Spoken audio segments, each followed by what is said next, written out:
Hi, it's Joanne. Both mold and electromagnetic fields are two invisible factors that can quietly undermine our health without us even realizing it. From fatigue and sinus issues to unexplained inflammation, our homes can sometimes be part of the problem. In this episode, you'll learn how to spot the subtle signs of mold exposure, what to do if you suspect contamination, and how electromagnetic fields might be impacting your well-being. Building biologist Jo Lia shares practical, evidence based insights to help you create a home environment that truly supports your health. Welcome to the Histamine Well Podcast, designed for practitioners and patients alike. This is your trusted source for insights on histamine intolerance, methylation, gut health, women's hormones, and much more. I'm Joanne Kennedy, your host, naturopath, author, and educator, passionate about breaking down complex science into clear, accessible knowledge. Whether you're a health professional or navigating your personal wellness journey, the Histamine Well podcast bridges the gap between cutting-edge research and practical understanding to empower you with the tools to thrive. Before we get started, I just want to say thank you so much to all of you who've been tuning in. I've loved hearing from so many of my loyal listeners and even from my patients about how much this podcast is helping you understand your health and giving you extra knowledge about your condition. It honestly means so much to know these episodes are making a difference. If you can just take a minute to leave a quick review, it helps the show so much. It gives us extra traction so more people can find this information, learn, and start healing too. Jo, welcome to the podcast. Thank you so much for joining us. Thank you, Melanie. It's great to be on the podcast and good to see you again. It's been a long time. It has been. So, I guess to begin with, do you want to just tell everybody a little bit about how you got into building biology and what you do in your line of work? Yeah. So basically, it's all started when I was first pregnant with my firstborn child, which was 21 years ago. I just became a little bit obsessed with all the pesticides that were in use and the stain resistant products and flame retardants and everything. And I just became really overwhelmed when I discovered that the EU bans a lot of the chemicals that are still in use in Australian products. So I sort of took a bit of a deep dive on it and started just researching and then telling anyone that would listen, which wasn't too many people. And then I discovered building biology, which I thought, oh, okay, maybe I should do a course on this and make a career out of it, seeing as I'm so obsessed with it.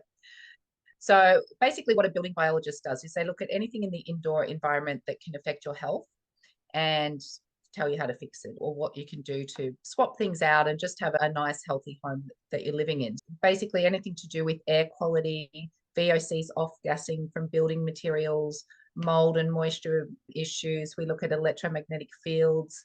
We look at water quality, indoor air quality, all that sort of stuff, lead, heavy metals, and products. We'll look at the products you're using and tell you, if there are better options. Yeah, so much more than just mold, right? Yeah, a lot more than mold. But mold is, over the last 5 or 6 years, it's 90% of my work.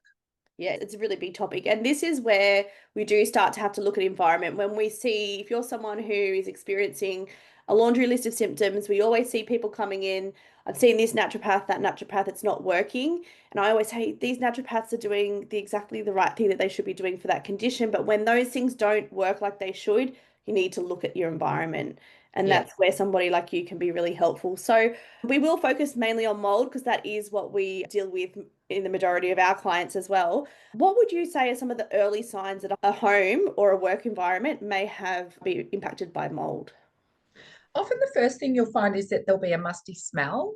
That's a really common one. If you've left the house or your office closed up for a couple of days or you've gone away on holidays and then you come back, musty smell, that's mold. If you can smell mold, it's there. It might be hidden, but it is there.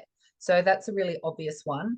History of leaks. It's always good to know about the history of a building. Has there been any leaks? How were they dealt with? Was it dealt with in a timely period? Was the carpet dried out within 3 days, completely dry? Or was it just left to dry naturally and, it'll be right sort of thing? That's a really important one as well, because we often find that if you don't know what's happened in the house and you just bought the house, you could be buying a money pit, basically, if there's been a whole lot of issues going on there. So that's something that everyone should try and get to the bottom of, or have a really good inspection before you buy a house so that you can see what's going on. Other signs would be, what are the foundations of the house like? So is there, when it rains, does water pool around the house? Is water directed away from the foundations like it should be, or is it moving towards the foundations? What's the crawl space like? Is there a crawl space? You should go under there. I'm always surprised that people haven't looked under the house when they've just bought a house or something. That'll give you a really good indication of whether you're going to have damp problems, whether you've got rising damp. Those sort of things can be avoided if you sort of know what to look for first. And I guess the other one is just occupants are sick. If people in the house are getting sick, then it's very likely that there could be a mold issue or something similar going on in the home. They'll commonly get respiratory issues. They might have behavioral problems. But like you said, they might go to a practitioner, spend a lot of money on supplements and do all these things and what have you, and they're not improving. And so if you're not improving and you're really making efforts to change things in your life, then it could be something environmental that's causing it. Yeah, Joe Kennedy and I always say we can tell on the intake form usually because they've ticked several boxes in every category of body systems. That's a real big red flag. That laundry list of symptoms can be a big red flag. Why do you think mold is becoming so widespread? And we'll talk mainly about Australia because that's where we live. Do you think our climate and building materials and building practices are having an impact on the mold issue getting worse? Yeah, definitely. I mean, we have very humid summers. We're very coastal. Well, most people live very close to the coast or within an hour of the beach, right? So our cities are sort of lined up. And if you live from Sydney right up to northern Queensland along the coast, it's just humid. It's humid all the time, humid summers. We have severe storms and really heavy rainfalls regularly. So we've just got a very high humidity constantly. And that's a battle, especially if you're living in a home and you're closing up that home and you're not getting that air exchange regularly, then that humidity is going to end up turning into mold, and mold will grow in your house. So building design is another issue in itself. I mean, pretty lightweight buildings these days. Basically, a lot of our houses are built with a lot of paper in the building materials. And paper is, mold's food source. So the number one food source. It's like McDonald's for mold, really. I've heard that. Macca's for mold. Yeah. So, even our plasterboard has got a paper lining on it. And then you can have issues going on inside the wall cavity. If you've got like lots of metal in the wall cavity, for example, and you've got these temperature differences between the warm air hitting the cold air and certain areas of the building, that's what we call thermal bridges. And that's when you get condensation and then you get mold growth. So that could be happening behind a wall and you won't know about that for maybe years. But there could be an ongoing problem in wall cavities, in roof cavities, or just, you'll see it around your windows. You'll see it coming up in certain sections of your ceiling. It's like, why does it always come up on that section, right along the edge of the perimeter of the ceiling there? And it's like, oh, maybe the insulation doesn't go all the way, to the ceiling, in which case you're getting a big temperature difference. And so you're going to get mold growth. So yeah, building design is definitely a major, major issue, I think, these days. There's the issue of the architects that want to build the house that looks beautiful and amazing, and it does most of the time. But they'll often want to, it's all about, flat roofs and hiding the drainage system and building it into the walls cavities where you can't sort of see what's going on. And look, sometimes these things can work. Planter boxes and terraces above living spaces. And look, when these things are built correctly, they work really well and they're exceptionally beautiful to look at. But then you've got the issue of, the builders coming in and all the different trades, and then you've got the waterproofer and the tiler and the thing. And if something goes wrong anywhere in that process, it can create a massive moisture problem, which can be really hard to find in some of these newer builds. Yeah, I think in 2025 in Australia, there is so many buildings going up, so much development happening. These houses are being thrown up so quickly. I think perhaps subcontractors may not be as competent as maybe the builder would like, but desperate times call for desperate measures. The rain that we've had in 2025 has been obscene, and I see homes who have got the wooden framework sitting out in that rain. they're not allowing it to dry out, or the concrete slab. It's such a Yeah. rush to get everything done now, isn't it, as well? It is, and that's a real problem. I've spoken to many, many builders about this, and I'm like, what do you do? And what do you do in this situation? Like, it's going moldy. And he's like, what can we do? You've got the frame up and it's saturated, but they have to build, they have to get it done. And, I even see it with insurance companies. There's so many things when something goes wrong and they'll rip off a bit of a building and go, oh, we'll fix it. Don't worry, we'll get there. And they'll leave it uncovered, no tarps over it or whatever. And then it rains. And then you've just got another issue. You're just creating mold. So yes, wet building materials that can't breathe and dry out and then are trapped become a massive problem in homes. Yeah.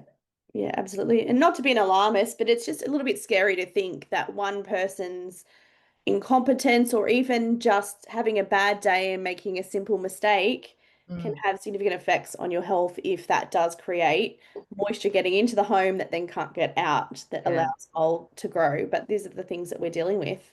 Exactly. And I think if you are building a new home or doing a renovation, you really have to be on top of it. You've got to do a bit of research first to understand what you need to know and what you need to do, or hire somebody to do that. But somebody needs to be there and be sort of overseeing it with your intentions in mind, because a building biologist's intentions, or if you want a healthy home, it's very different to the intention of the designers and the builders and the trades. And you got to be very careful with how you're dealing with everyone. You don't want to step on anyone's toes, and you don't want to, but you just sort of got to make it clear, oh, well, I'm really concerned about this and I'm really worried about the waterproofing. Can you please tell me exactly what you're doing, how you're doing it, what products are you using, when's it going to happen? I want to be here to watch it happen, to make sure, because things go wrong. You've got to be a bit of a Karen in those situations, unfortunately. Try to be a nice Karen. A nice You don't Karen. upset anyone, No yelling. But yeah, because people don't understand, do they? They don't Yeah. understand. And again, these builders, they're so impacted by the weather. And so if we have had delays, they've got other jobs that they need to move on to. So it is a really delicate balance for their timeline as well. Absolutely. So there's no intention or malice behind it. It's just the nature of the beast, I think. That's right. And look, with mold on wood and timber and stuff like that, most of them will sort of say to me, oh, it's not really a problem. It'll dry out. The number of builders I've said, oh, that wall's saturated, and they'll touch it and go, nah, it's dry. And I said, no, but I've got a moisture meter. It's not wet to touch, but my moisture meter says it's saturated 1 inch behind the wall. And most of them don't even have a moisture meter, which I find absolutely incredible, because it's so important that the building materials have to be, look, maybe I'm just seeing The Apprentices or something. I don't want to diss all the builders out there, because I've worked with some really amazing builders. But yeah, it's an understanding of no. When we say it's damp or it's wet, what we mean is it's wet enough to support mold. And that's a problem, because if it stays like that for an extended period of time and it's not getting the right airflow, mold will grow. And if it doesn't grow on this side, it'll be growing on the other side, which is equally as bad. If only they were receiving some training, right, to understand how to build healthy homes. But I think we're a while away from that yet, but we can hope. Yeah, I think so. What about the move towards very energy efficient homes and the airtight homes? Is that causing a problem?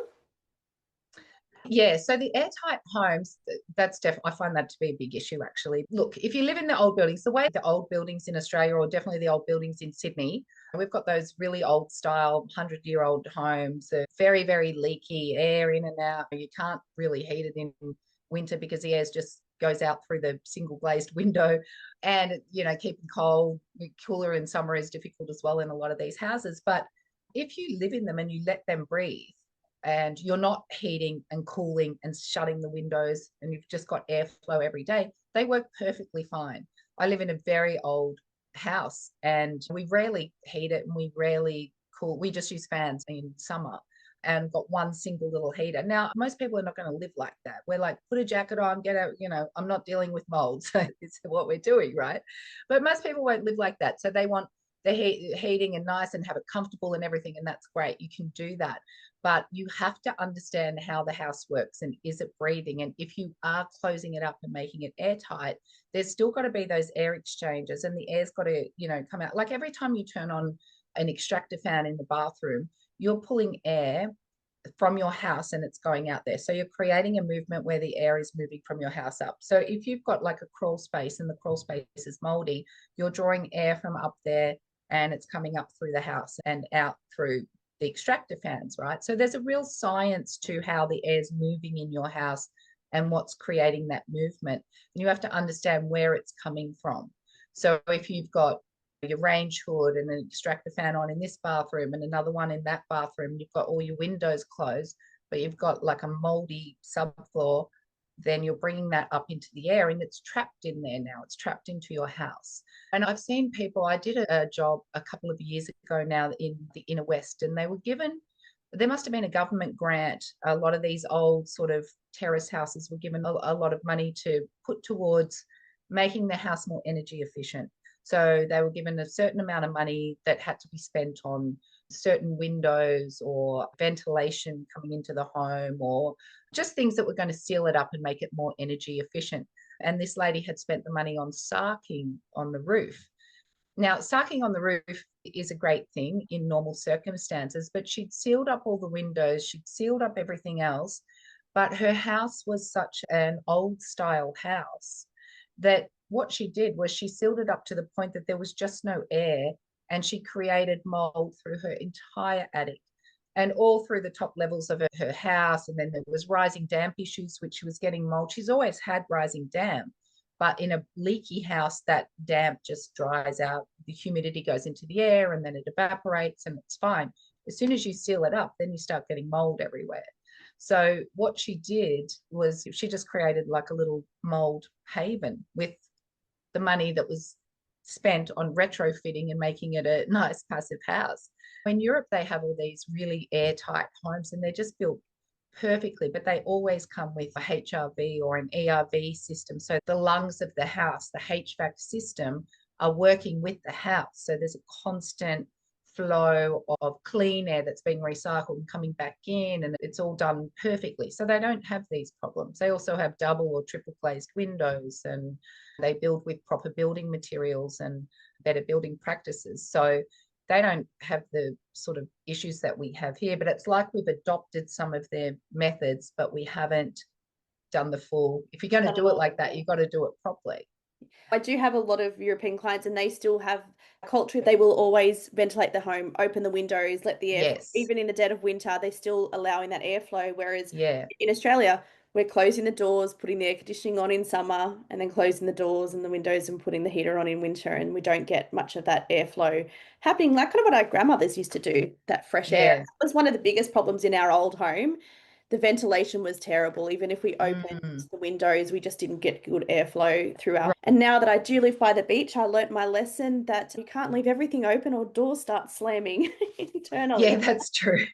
So yes, but I'm very big on opening the windows now that I have that beautiful airflow. Great. I love that. Okay, so one thing that I find really challenging dealing with people who I believe are affected by mold illness based on their symptoms is they say there's no mold present, you can't see it, the house is perfectly clean, there's not a stitch of mold. Can there still be a mold problem even if you can't see it?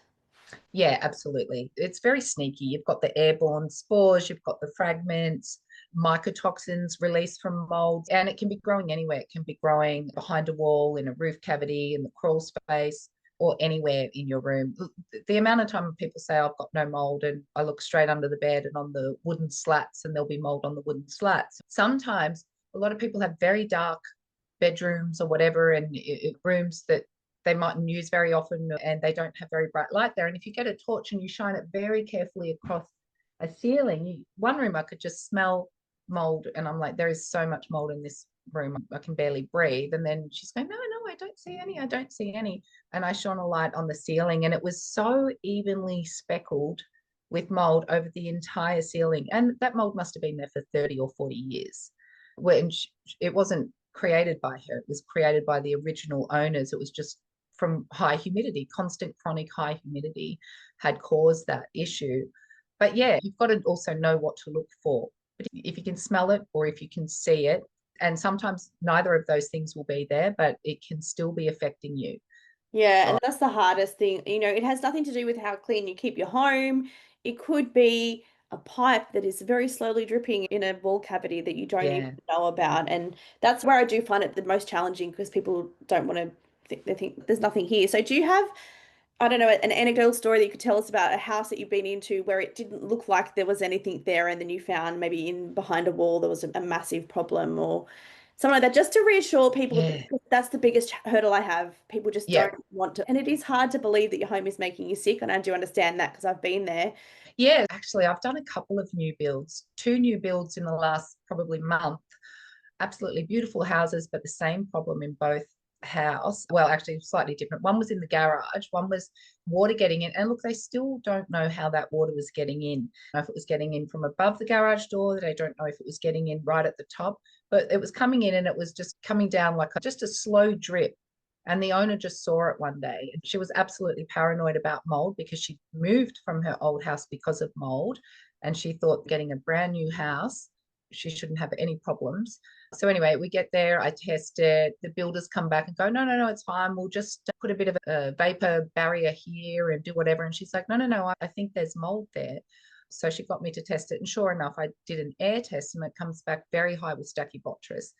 So then I talked to the builders and I'm like, look, there's no way you can just seal this up because the stacky is there and we know it's there. We don't know where it is because you haven't found the actual wet timber yet, but it's only there when something is saturated and it's been there for a while. So, it has to be found before you seal that up. So they were like, oh, we've stopped the leak. We've done a water test, sprayed water on it. We're going to just seal it up. And I just said, no, you can't because it will still be there. And there's a bedroom above it and it's a little girl's bedroom. So you can't do that. Anyway, so they were really good builders and they were very keen to sort it out. They ended up pulling the entire garage door off, chopping out chunks of timber where they could, and then they had to sand other areas and what have you, and they fixed it. In the other house, she had a problem in her bedroom where she could smell it and she didn't know where it was, and the house is only 6 months old. And eventually she thought, oh, is that a tiny little bit of staining on my carpet? And she lifted up the carpet, black mold all under the carpet. She was right beside the balcony from the bedroom. Mm-hmm. So that's almost certainly what was going wrong because that's always what goes wrong. There'll be a waterproofing issue on a balcony and then water comes in. Anyway, the builders come back and they said they wanted to fix it. And she started to panic because she is also very concerned about mold. So she said, Jo, can you please come down and make sure you're here when they do it? Which was good because stupidly, the first thing they did was they waterproofed the whole outside of the house. So they re-waterproofed the balcony, they waterproofed the walls.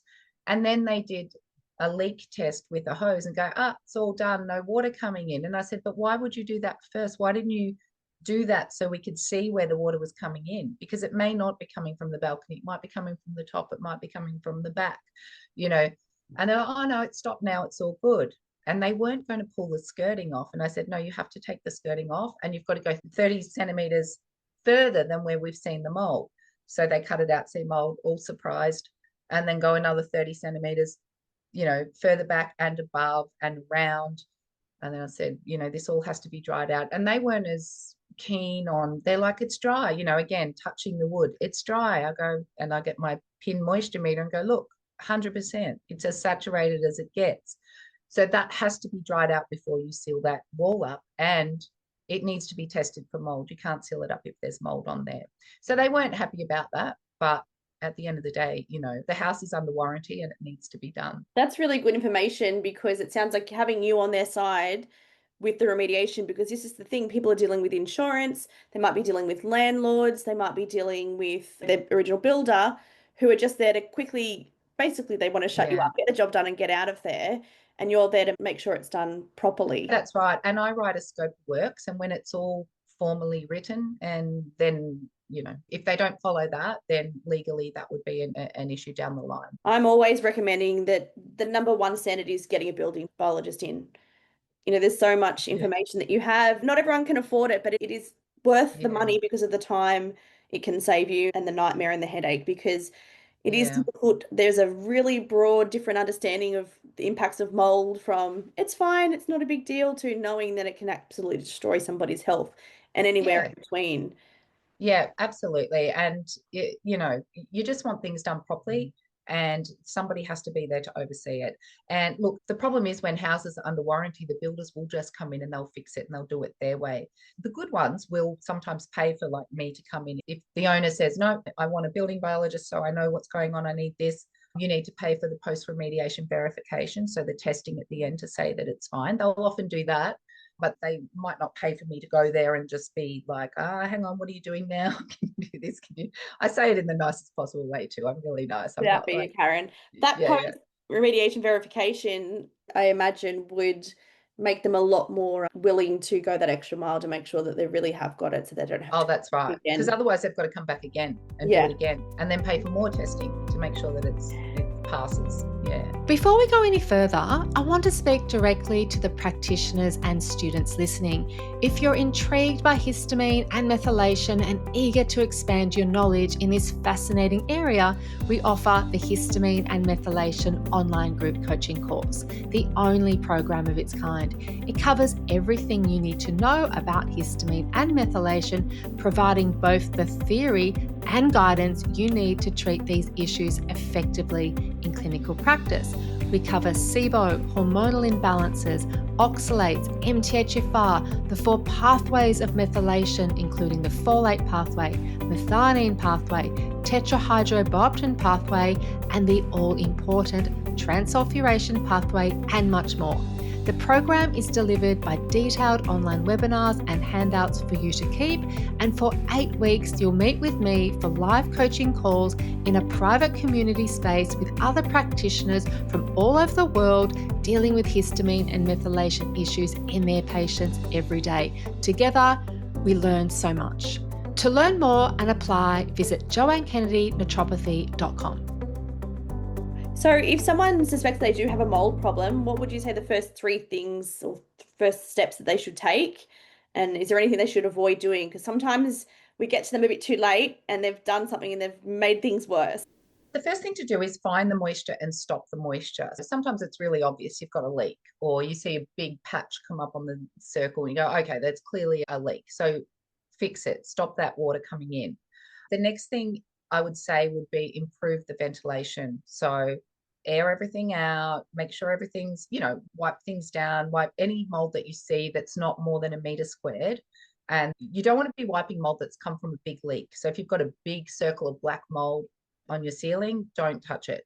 But if it's just like a little bit of speckly mold on the skirting or something like that, give it a clean with a microfiber cloth and maybe a bit of vinegar or soapy water, and just keep it clean and ventilate, and then work out whether do you need to get this tested, do you need a proper assessment done, and then if that's the case, then get somebody in to do that. But most of the mold, if it's just humidity-based mold, it's just a small area and you know why it's there. If you know it's there because of humidity and condensation, and the kids haven't been turning on the extractor fan, and they're having hot 30-minute showers or something, then you know why it's there, so you can deal with that.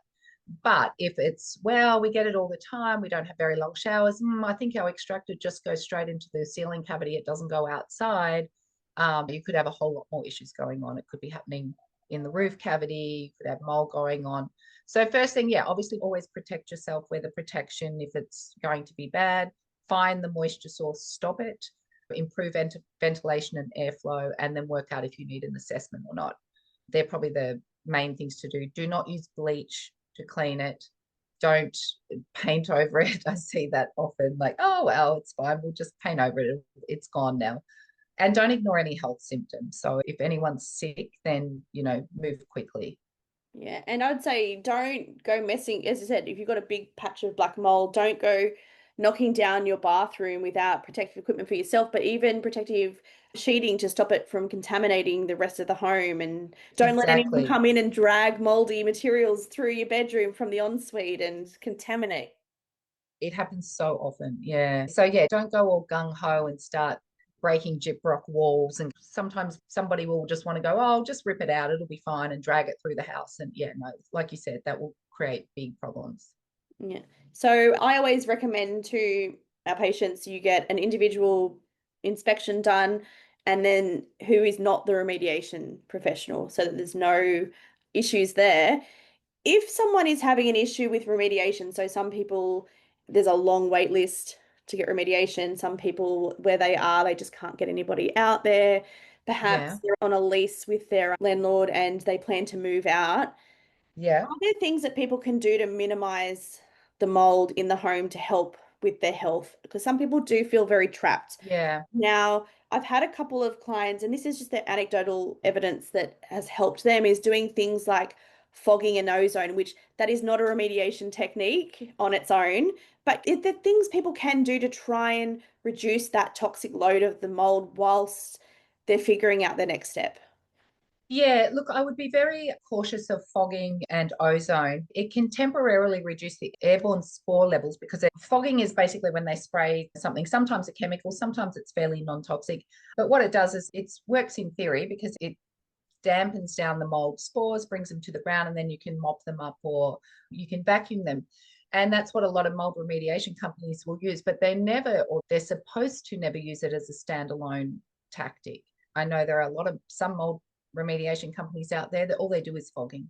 They go to the house and they go, oh, I'm going to spray this. And they're in there for like an hour. They spray, they mop, off they go. And, you pay $1,500 or something. And you go, oh, great, the mold's gone. And I only paid $1,500. That guy was going to charge me $10,000. So what a deal. Well, no, it's not a deal because it hasn't worked. Ozone also has some issues because, ozone's ozone. And not only is it, you wouldn't be using ozone if you were in the house. I know some people use air purifiers, which I actually had one once that was an ionizer. And it used to have this smell. So I only used it about 3 times because I was really concerned. But it actually, I noticed that all my bathers, all my bikinis had all the elastic was gone in all of them, like all at once. And I was like, what on earth happened? And I think it was producing ozone as a byproduct. And that was that causes problems with your clothing. I had a lot of tops and jumpers that were just all stretchy and lost all their, I'm like, what on earth is going on? So be very careful with using things like ozone. I think you can hire machines and things, but I'd be super, super careful of that. A better way to deal with it is do what we said. You contain it. Like if it's an area that's the problem room, stay out of it. Maybe put plastic around it and tape it shut and just stay out of it. If it's a room it's not too bad mold and you sort of have to use it and you can't get out or whatever, clean the mold that you can clean. Wear a little face mask, a P95 or a P2 or a N95 mask. Control the moisture, stop the moisture.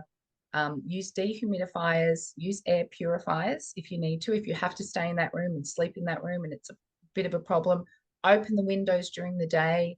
So they're probably the better things that you could do if you had to deal with it, rather than I wouldn't do any fogging. I don't think it's not a standalone thing. And look, if it is bad, and I see this a lot, people in rentals especially, they feel a bit trapped and they're like, oh, well, there's nothing I can do. Or they might be, young guys in their 20s or something. They're just like, oh, it's not that bad, is it? But I've been really unwell. I haven't been able to work. I'm like, yeah, it's really bad. Like you need to get out because the fight with the landlord, like them fixing it, and they're not going to fix it properly. That's what I say. They're never going to fix it properly, not to your standard. So I often recommend if you get some sampling done and the levels are bad enough, you go to your landlord, you say, I'm leaving and I'm getting my bond back and I'm not paying any extra. Yeah. See you later. And that's what the report's good for. Like that's what I do a lot. I go, look, it's going to cost you this much, but you'll have a report. The report can go to NCAT.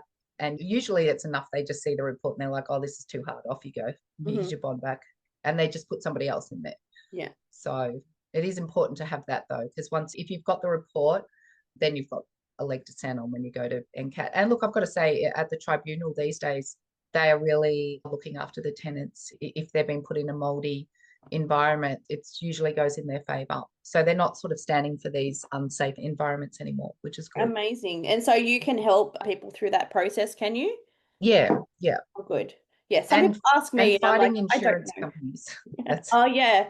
Nice. Because that's a nightmare too. This is the thing, because they have all these questions for me and I'm like, I work with the body. I work with helping to detoxify. I know, and some of the things that you have been saying, I do tell people, create that safe space, keep minimal belongings, try and keep it as clean as possible. But, they can feel very trapped, and testing, it just gives such clear-cut evidence. Your landlord is unlikely to believe you if you just go in there and say, I found some mold. Yeah. I'll say, so what? Clean it up. Or they often blame The Or tenant, they'll say it's your fault. your Yeah. fault, you haven't been using the extractor fan or this or that. So Yeah, that's right. So that's why a report's really handy, because it'll say, no, it's a rising damp issue, or no, it's a leak that was just, it was just paint, or there's mold all over the ceiling. It was just covered and painted. So what does a quality remediation look like from start to finish? Let's use the scenario of maybe there is a waterproofing issue in the bathroom. They're going to gut and renovate their whole bathroom. What would they be doing? Yeah, if there's a waterproofing issue, you would get, first of all, you can get a mold remediation company in directly, or you'd probably get it tested, find out what's going on. I mean, look, if you're renovating, it's a bit different, because you'll just have builders there and they'll just start knocking things down. They're going to find mold and they're just going, oh, we see this every day, it's fine, and throwing things around. But you should say, stop, hang on a minute, just stop for a minute. There needs to be containment. So a good mold remediation company would put up containment, which is like the little zipper plastic doors. And depending on how bad the situation is, sometimes they have to create like a decontamination zone. So they might have a little cube that they build with plastic. And so you walk into that decontamination chamber, you shut the door behind you, and then you unzip the other one and walk into the other room. Now, that's only in extreme cases. They will go in there, they will have a negative air pressure system with air scrubbers going to protect themselves and to keep the air going to the outside, so that even if these doors were open a little bit, it's drawing air out. It's not sucking it from the house. It's not positive pressure pushing it back into the house. They'll probably have hydroxyls. They'll have the air exchange. They're supposed to have like at least 4 air exchanges per hour. They should be wearing all the full get up, and they often don't, but they do if it's a serious job. They'll be wearing respirators and all the gear. They are supposed to cut out any mold they see. So they take out the mold, the tiles, take the wall back to the foundation, see how far it's gone. Is it, what kind of wall cavity is it? What's on the other side? It might be backing onto a bedroom, and there might be wall on the back of the gyprock that's on the bedroom. So if that's the case, then that would have to be done as well. They cut everything out. They're supposed to double bag everything. Then they put it in the containment zone. They block up, and then they go back out.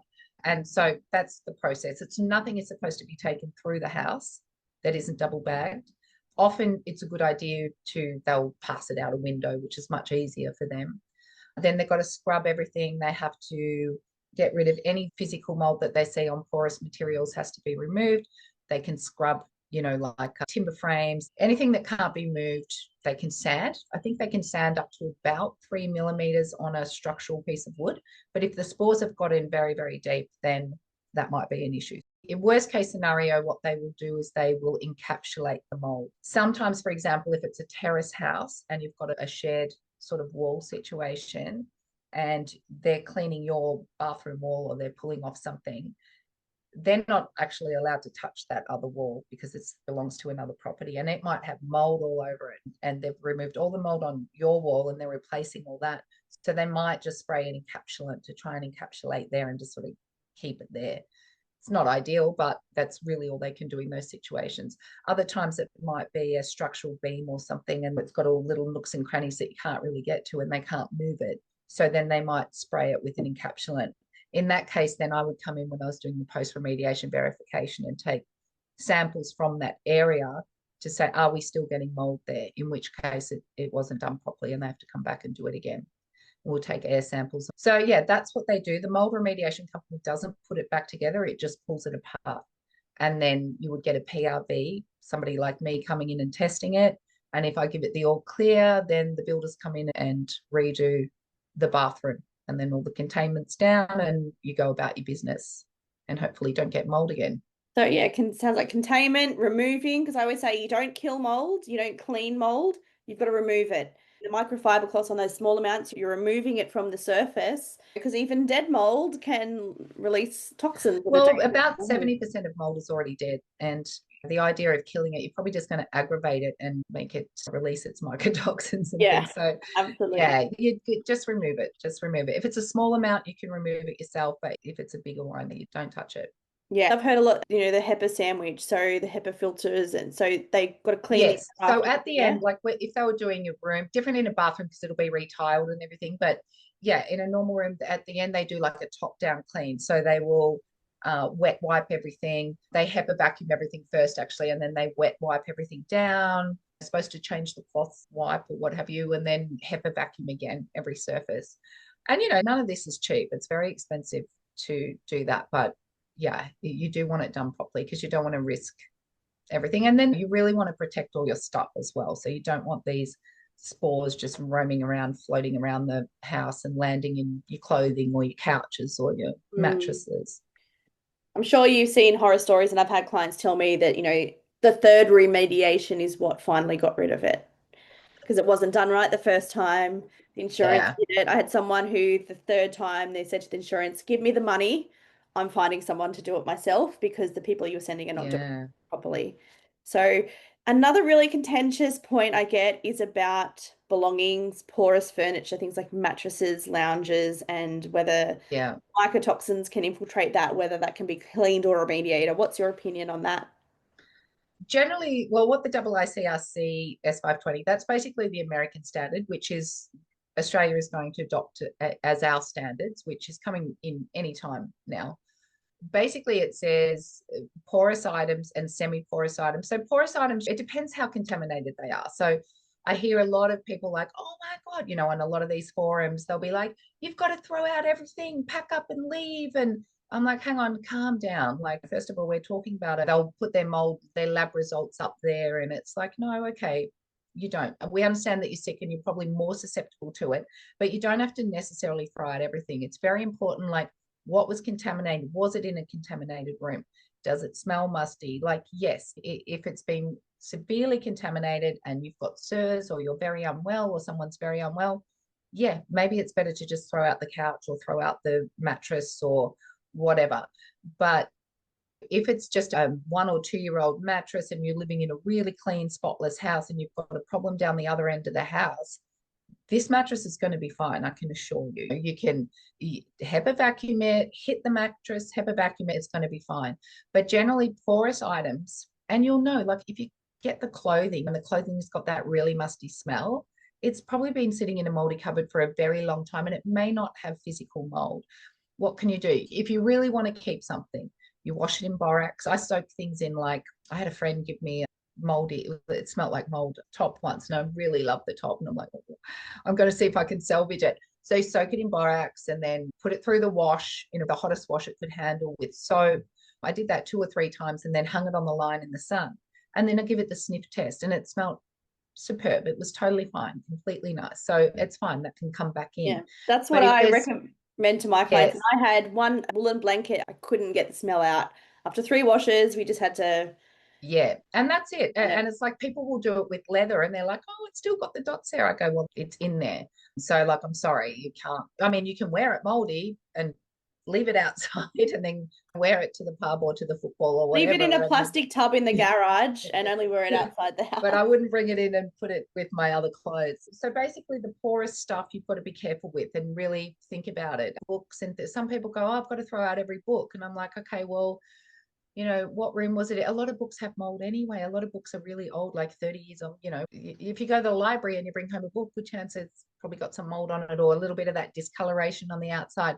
So you have to think, how sensitive are you? How important is it to you? And how affected was it? Was it in a contaminated room? And now a lot of people they have PTSD from their mold exposures and things have gone really wrong. And they're so paranoid that everything they own is moldy that, I've seen people and they're like, Jo, let's test this kitchen plate. And I said, why would you spend money on testing that plate when we can put that in the dishwasher? Yeah. It's totally fine, right? If it's metal, if it's plastic, if it's a hard plastic or metal or anything hard. Yes, ceramic, you can wash it. Yeah. Yes, you can give those things a wash. They're totally fine. Those forums can be a very dangerous place to reside. And I often say to people, they exist. If you have a question you want to ask somebody, you go in, you ask your question, and then you get out. Do not linger because you get anxious reading. And there's a lot of misinformation in there. There's people telling people to leave their homes and, it's crazy. And look, I know there are some really, really bad situations out there, but it's got to be tested, looked at as a holistic approach. You've got to look at the whole history of the home, what's going on. It's the same with even mold testing. You can't just look at the numbers and go, oh my God, because it's all relative to the big picture. So yeah, each case is individual. This is why I think it's so important to have someone like you go out, because people often ask me, what should I do? And I'm like, I'm not in your home. We're on Zoom, and I'm not a building biologist either. So it's very difficult for me. All I know is you need to get rid of the mold contamination to healing. And depending on how bad it is, you may not be able to ever recover in that home if, Yeah. it's in every inch. Just going back to the belongings, one thing I often tell people is, because it can be really hard to make decisions when you're living with all of the brain fog. So I always say, pack it away in a plastic tub, keep it in a garage or somewhere off site, and make your decisions later. Because Yeah, exactly. when you Yeah. have a clear head and your health is recovered and you're feeling better, that item often is not as important anymore. Yeah, You that's look at right. that item and think it has the potential to make me sick again. I actually don't care about that item at all.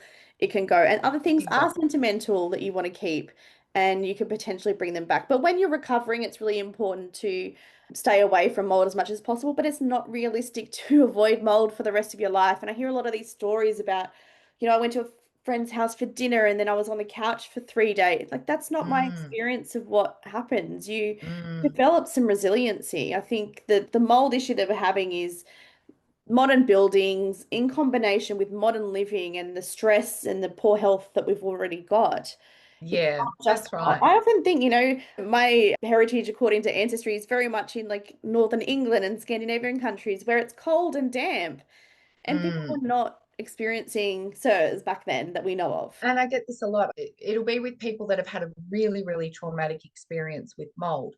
And then they'll get really focused on the testing and they almost become like sample holics, I call them.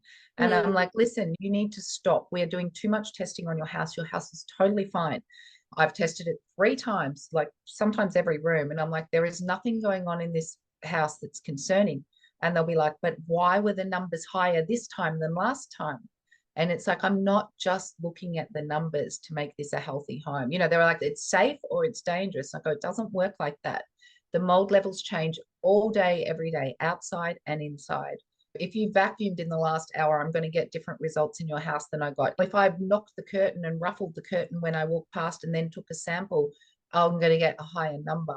But Mm. what we're looking at is we're trying to compare the outside, the genera of mold that you find in an indoors sample to the outside sample. And we want to see the same genera, but preferably in less numbers, but you're not always going to find it in less numbers. We don't want to see Aspergillus penicillium going through the roof. But, it's a real matter of trying to educate people about not getting focused on the numbers. Because again, they'll get on those forums and someone will go, oh, I got a spore count of 1,000. I'm leaving my house. I've been in homes, I've got 200,000 in an air sample. I mean, that they do need to leave their homes. So if someone's got a lot of mold outside and there's a lower number inside, could that still be problematic? It may Well, indicate that yes, sometimes you can. it's not a Yes, I've been. moisture, like a leaking issue. It's just the Well, environment. sometimes it can be. So that's why it's the whole picture. It's not Yeah. just that. It's just another piece of the puzzle that we're looking at. But sometimes, yeah, I can go outside and I might get 15,000. I'm like, well, if you've got SIRS and you've got 15,000 outside, and you've still got really high levels of Aspergillus penicillium outside, and that's also what I'm finding in your house, but in your house I'm finding 7,000, then we have to really, 7,000 would be considered high if you were just looking at it by itself, but you should not be looking at it by itself. It should always be compared to a control sample or a reference sample from another room. And it might be that you live in a environment that's really leafy and shaded, and sometimes I walk around the outside of a house and I can smell mold everywhere, and I'm like, you open your windows, you're going to have mold inside as well. So you might be allergic to the area, you might have a problem with the area. Yeah, never buy a home in That a can happen. rainforest, I always say. Yeah. And while we're on testing, surface sampling, air sampling, what's the best option? Hurts me. Can you give us some ideas around that? Yes, I'm not a fan of the hurts me. I just think it freaks people out. They always come back, they contact me and go, oh my God, I've just done an hurts me and it's through the roof. I need you to come and do, like, what does this mean? What does this mean? And I'm like, well, what it means is you've taken a sample from the very top of like a door or a railing that has never been wiped or sampled for 30 years. Nothing's ever happened to that. You're going to find all sorts of stuff in that. And is that really reflective of what's going on in your house? I find not that often. Look, it can be useful, but I tend to think if you're going to spend the money on that, you're better off spending the money on going, all right, let's take an air sample from this room, an air sample from outside, an air sample from a non-affected room, and see what we got going on. Rarely do I need to sample mold when I see mold, because I can tell you what, unless we want to know exactly what species that is, because you might, to relate it to what you might be reacting to, or if we need it for a report, like it can be very handy because it'll come back in the hundreds of thousands of a bad mold. And it always looks great in a report if you need to get out of something or you're trying to prove that there is an issue in the house. So in those situations, we will. But, sampling is costly. And so I always say to people, well, I'm not going to sample that because I know that's mold. I can see it. And the air sample is more important. I'm much more interested in what are you breathing in this room. So that's generally more important. But yeah, they're both very useful samples. And that's what I like. I like to do just the aerosols or the biotapes. I haven't really done an Ermi or a Hertzme for quite a while. And just the visual inspection and the moisture measurements are really what are the most important. Well, that's it. And, I'm not experienced. I don't have the expertise in interpreting the reports. If people just cannot get the building biologist, they can't get somebody to come out. There are some at-home testing that you can do, but just like with the functional testing that you do with your body, there are limitations. You need to know how to interpret them.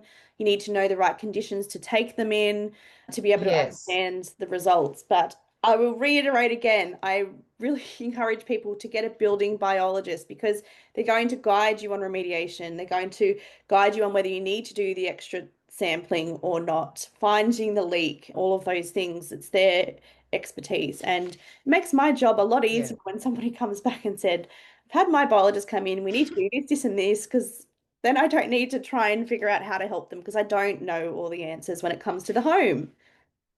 Yeah, yeah.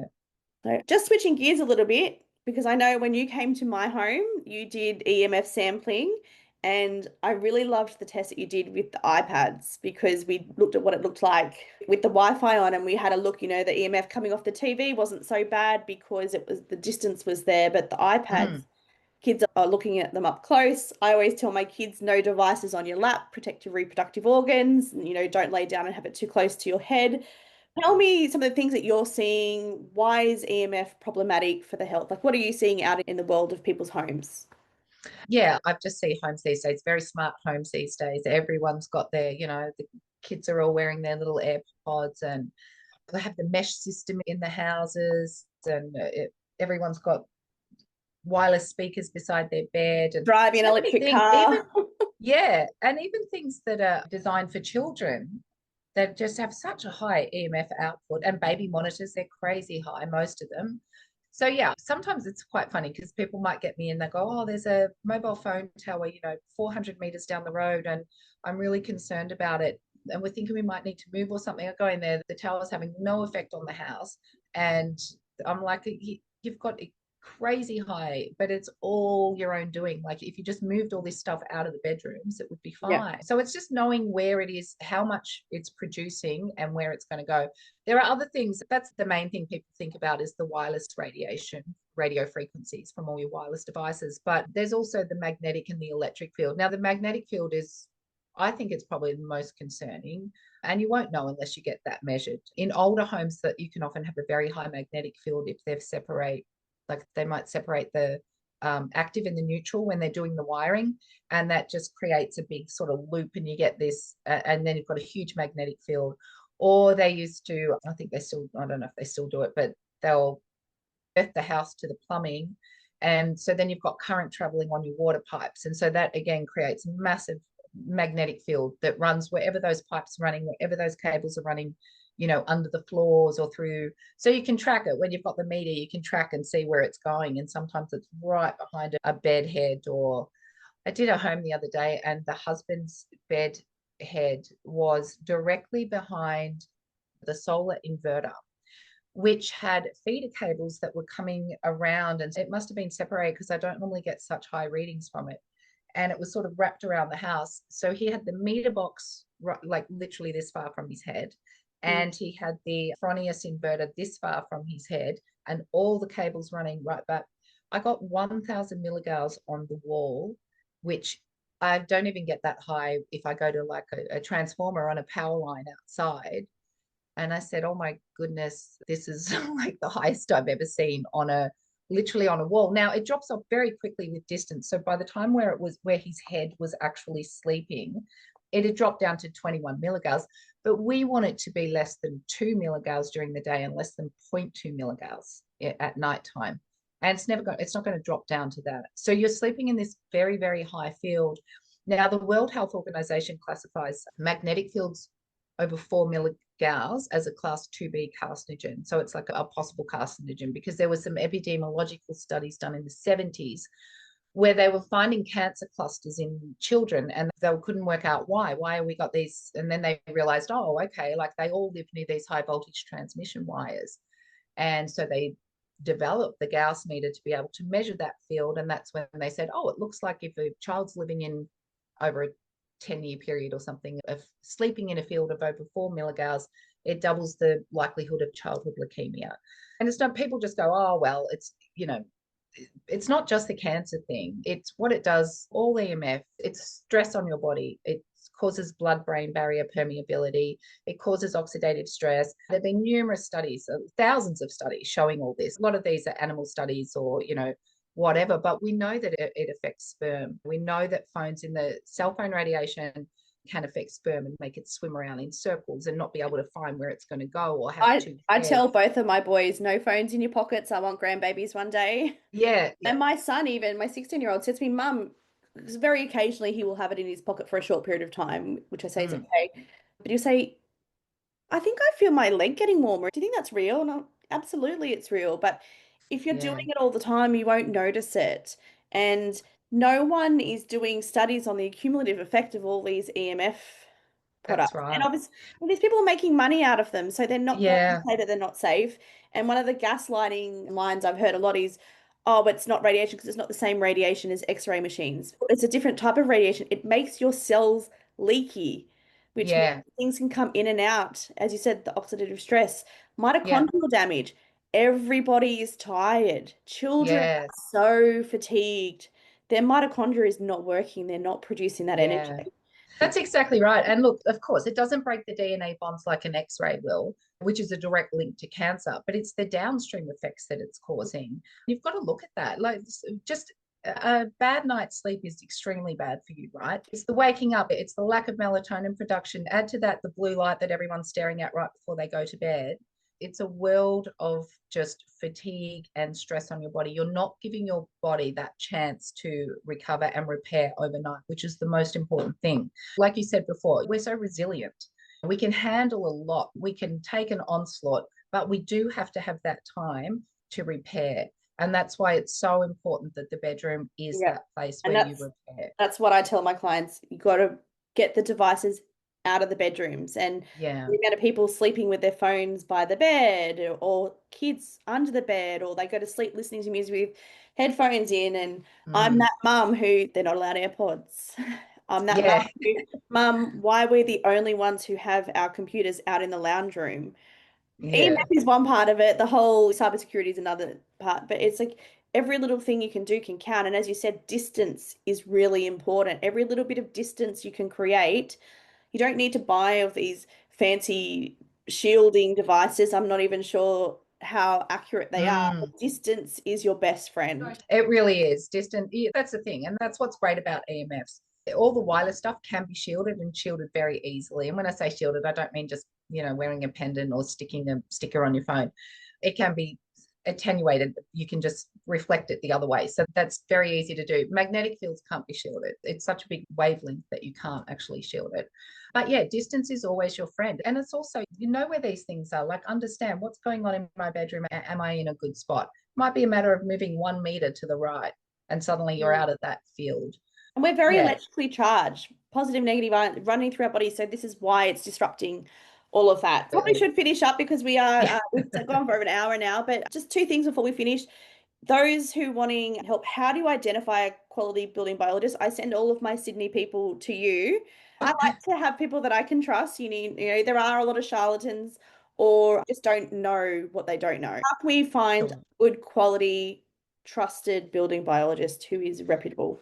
So we have a great association called the Australasian Society of Building Biologists. So it's ASBB, and their website, you'll be able to find a list of building biologists in your state. And they've all been trained through the ACES Academy. And so that's what you want.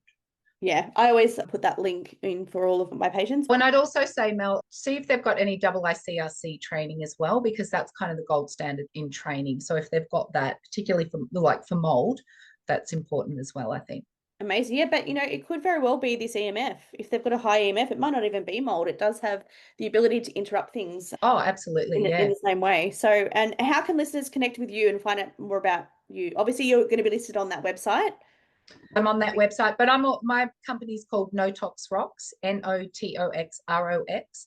My handle on Instagram is @NoToxRocks, and same on Facebook. I'm probably more active on Instagram than Facebook. And so you can contact me through my website or private message me on one of those channels, and I'll get back to you.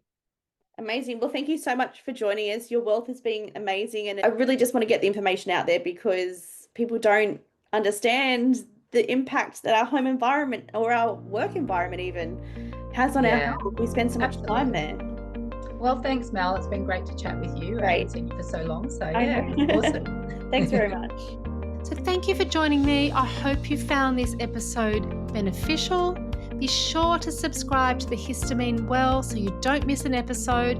Leave a review, and you can also share this episode with someone who could benefit. If you have any questions you'd like answered or have a topic you'd like me to discuss, please go to my website, joannekennedynaturopathy.com, where you can provide us with that information. Until next time, take care and be well.